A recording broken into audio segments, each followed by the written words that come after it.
Thanks for dinner. I had a great time, I said. It was trite, but they were the only words that came to mind. Me too. You're welcome.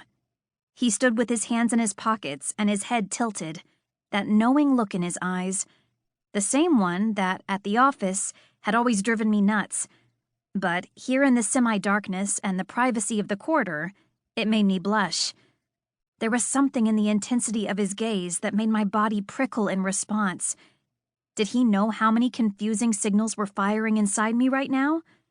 One side of me was greatly tempted to run my hands through his silver fox hair, while another waved a red flag and tried to hit the brakes.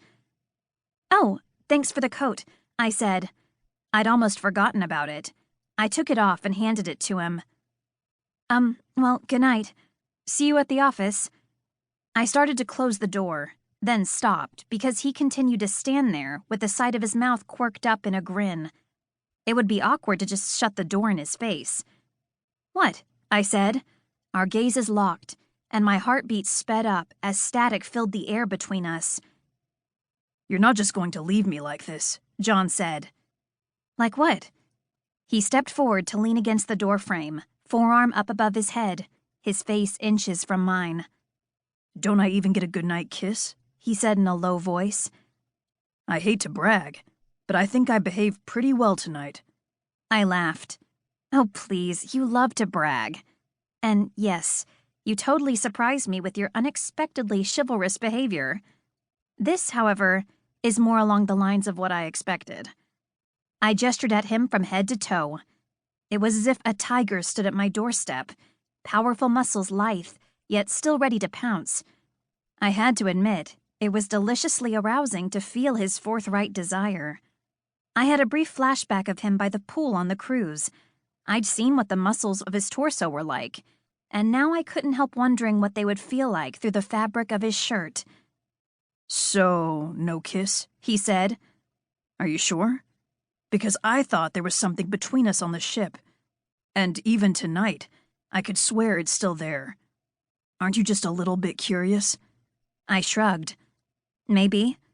I am. I really, really am." But I wasn't about to tell him that. Giving a Manwhore leverage was just plain dangerous. "I'm just not sure we should go there right now." I remained where I was, refusing to budge. Kissing John would be the wrong move right now. Something in my gut made me certain of it. It was just one of those instincts that grew more honed with experience, like a gazelle sensing a cheetah. He continued to gaze at me with interest. Then he straightened, but didn't move back. "How about a handshake, then? That's something you do with everyone, so it's harmless, right?" I laughed. "True." I held out my hand and he grasped it. I did my best to ignore how good his palm felt on mine. As we shook, I said again, "John, I had a very nice time. Thank you." That's all he would be getting from me tonight. I stopped shaking his hand, but he didn't release my fingers. Instead, he raised my hand to his lips and kissed my knuckles, then skimmed his lips in light nibbles down over the skin toward my wrist. The short stubble on his jaw gently scraped as he went.